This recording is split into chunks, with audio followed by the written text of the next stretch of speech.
Hey Alex, let me paint a picture for you that I think you'll recognize. You wake up in the morning, the room's dead silent, but your mind is screaming at you. Even before your feet hit the floor, you're already exhausted, not physically, but emotionally drained from the endless loop of thoughts that won't let go. Questions like, did I mess up yesterday? Or am I doing enough with my life? Race through your head nonstop.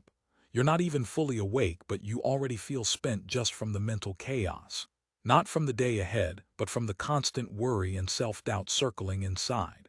And here's the thing, after a while, you get so used to living with that mental noise that it feels normal, like it's just part of who you are. But deep down, you know it's not supposed to be like this.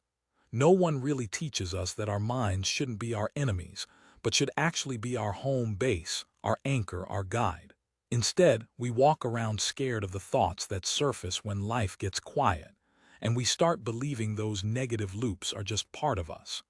But here's the real truth: nobody ever tells you your mind isn't broken. It's just untrained. And like any powerful tool, if you don't learn to master it, it can hurt you. That's where the wisdom of the ancient Stoics comes into play, not with some empty philosophical talk, but with real, tangible lessons. These weren't monks meditating in peace on remote mountains. They were warriors, emperors, slaves, exilespeople who faced genuine pain, loss, betrayal, and chaos. But despite all that, they didn't let those hardships consume their minds. Why? Because they believed one fundamental truth. It's not what happens to you that destroys you, but how you choose to think about what happens. Think of Marcus Aurelius during war and plague. He wrote to himself, "You have power over your mind, not outside events." That wasn't just some motivational quote for Instagram. It was a survival strategy. And the best part, you can develop that skill too. You don't have to become cold or emotionless. You don't have to suppress what you feel. But you do need to train your focus, to reclaim your inner space before the world invades it. If you don't, everything around your social media, comparison, fears of missing out, regrets from the past, anxiety about the future will keep pulling you in every direction. It's no wonder you sometimes feel overwhelmed and suffocate under the weight of it all. But here's what I want you to hold on to. You're allowed to slow down. You're allowed to take control back. It's not too late. This isn't about trying to be perfect. It's about being present, aware of your thoughts, feelings, and choices. Today, I want to share with you 7 tough but healing truths from Stoicism, the kind that will help you stop chasing after some elusive peace of mind and start creating it from within. This isn't motivational fluff. It's mental strategy tools you can actually use. So before we begin, do this for yourself. Close all other tabs, silence the outside world, make this moment your turning point. Stop fleeing from your mind and start leading it. And if anything I say hits home, don't hold back. Leave your affirmation in the comments or share this with someone who needs it. Now let's get into it. The first truth: stop letting your feelings drive the car. If something outside disturbs you, the pain isn't coming from the situation itself, it's coming from how you interpret it. Marcus Aurelius once said, "You have power over your mind, not outside events." Here's the hard reality. Your feelings are real, but they're not always accurate. They're signals, not commands. Yet most of us act like emotions are the driver and we're just passengers. You feel sad, so you stop what you're doing. You feel angry, so you lash out. You feel anxious, so you avoid life altogether. But whenever emotions steer your actions, the results are often disastrous: crashes, regrets, damage. A Stoic doesn't ignore feelings but recognizes them without surrendering to them. Think about this. Have you ever spoken in anger and then wished you hadn't? Or made a bad call because you were scared or jealous in a moment? That's what happens when feelings take control without your permission.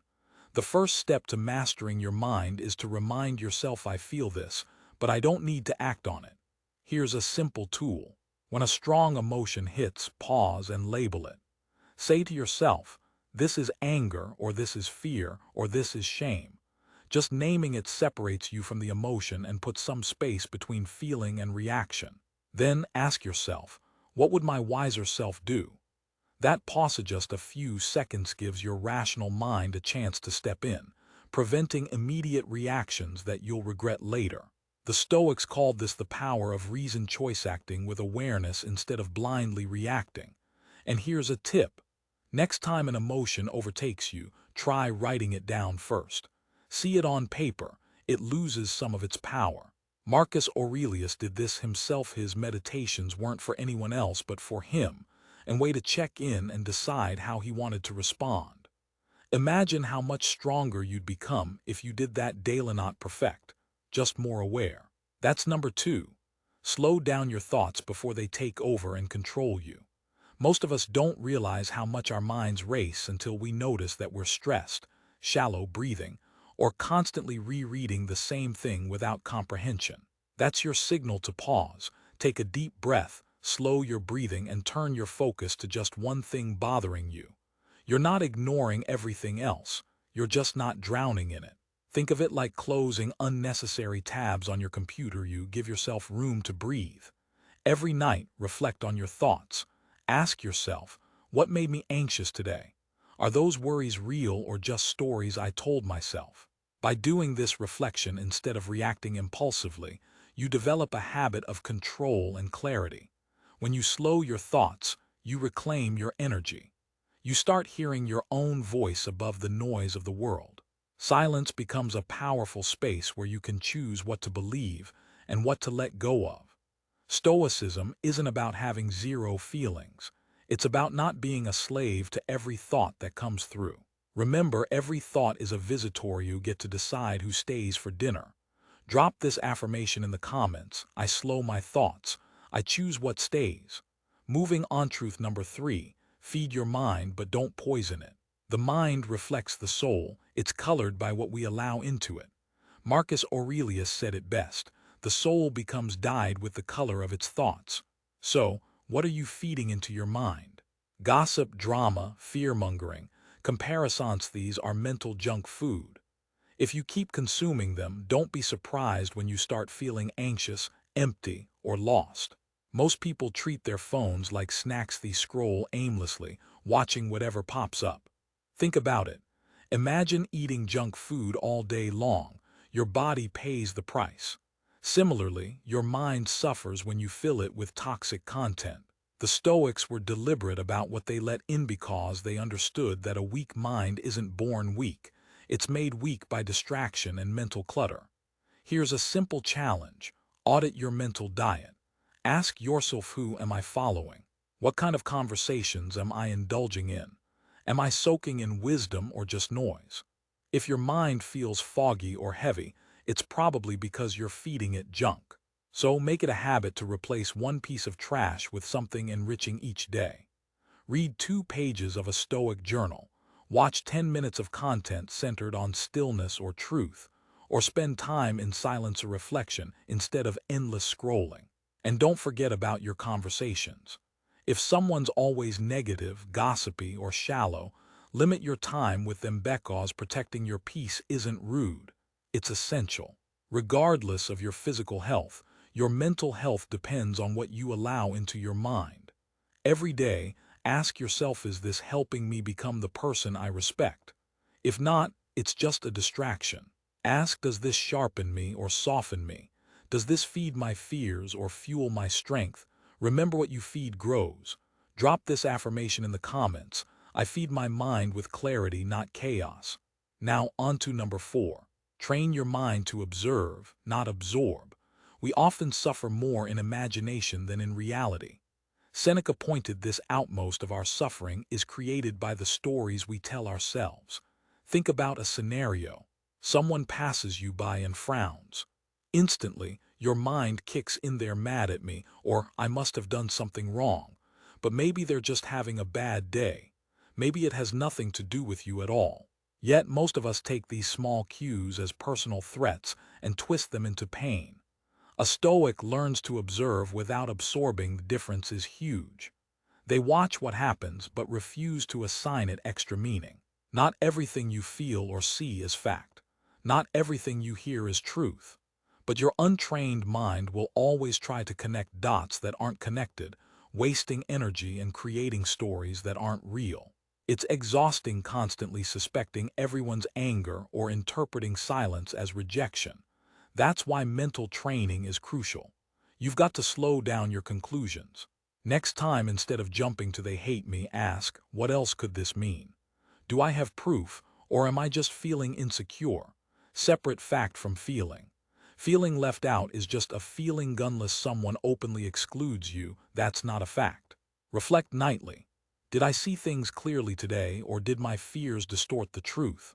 Practice curiosity, not paranoia. Instead of assuming a person is ignoring you, think, maybe they're tired, distracted, or dealing with their own stuff. That's sustainable mental control. It's not weakness, it's wisdom, choosing not to let assumptions become stories which then shape your identity. Drop this affirmation: I observe the world, I don't absorb the noise. Number 5. Teach your mind to be okay with not knowing. We hate uncertainty, what others think, what will happen next, whether we made the right decision. That fear of the unknown stokes anxiety and keeps us trapped in overthinking. But the Stoics had a different approach. Accept what you don't know and focus on how you respond. You don't need to know everything to find peace. All you need is confidence in your ability to handle whatever comes. That's true control, not controlling the storm, but mastering how you sail through it. In our modern world, we crave quick answers, which exhausts us. Constant Googling, overanalyzing texts, trying to predict outcomes. But Epictetus reminds us, let the unknown teach you. From uncertainty, you learn patience and humility. Remember when he lost everything: home, the freedom. He said, "You can bind my body but not my will," trusting that whatever comes, he can face it clearly. You can too. Every time you resist the urge to control everything and accept what you can't, you train your mind to stay steady in the chaos. Create space for silence and stillness. Often, the answers aren't in noisy or in quiet. Giving yourself moments to say, "I don't know yet, and that's okay," is how you build trust in yourself. Trust that the right answer will come when you're ready, or when life decides it's time. This isn't laziness, it's emotional maturity. You don't have to predict everything, you just have to trust yourself to respond wisely. Drop this affirmation: I let go of needing certainty. I trust my strength in the unknown. Number 6. Build daily mental routine habits that strengthen your mind rather than relying on fleeting emotions. Most people live by their mood, which is unstable like the weather, emotional waves that come and go.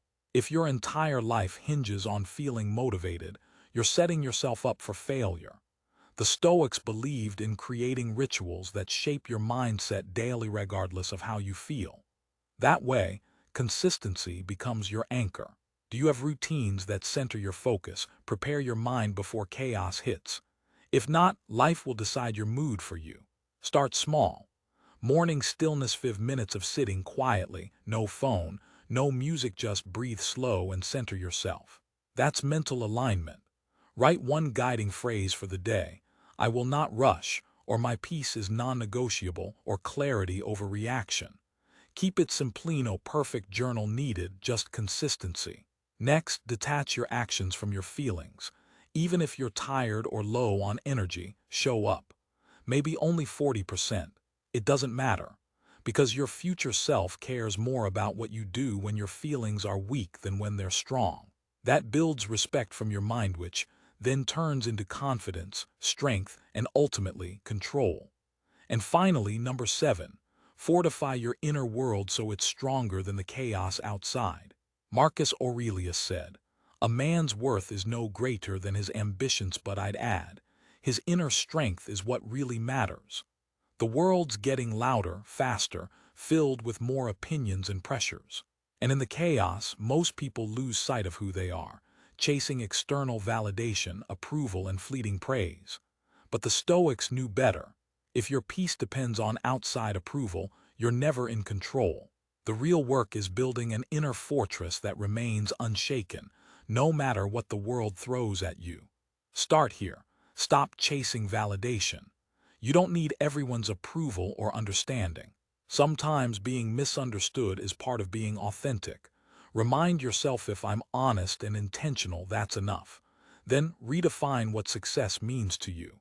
Is it peace? Integrity? Showing up every day no matter what? Write your own definition and stick to it. Celebrate small wins, staying calm under pressure, holding your boundaries, not reacting impulsively even if no one notices. That's real power. External circumstances fluctuate, but your inner strength can be steadfast. To wrap up, your power comes from within. Don't seek external validation. If you've made it this far, you're not here for superficial motivation, you are after truth. And the truth is, you won't control your mind perfectly every moment. Overthinking, reacting, falling into old habits, it's normal. But now you're aware of it, and awareness itself is a form of strength. You are not your feelings. You are your choices, not your thoughts, the way you respond to them. You don't need to predict what's ahead. You just need to meet life with clarity and discipline. Every pause before reaction, every moment of reflection, every disciplined choice, these are steps toward real control. You don't have to be fearless. You just have to face your mind and lead it like a warrior. Don't aim for a perfect mind, aim to build a resilient one. One that listens without judgment, that responds with wisdom. You've got this. Not because life will necessarily get easier, but because you will get stronger. If this resonated with you, like, comment, share, and subscribe for more practical Stoic wisdom that helps you grow from the inside out. Drop this final affirmation in the comments.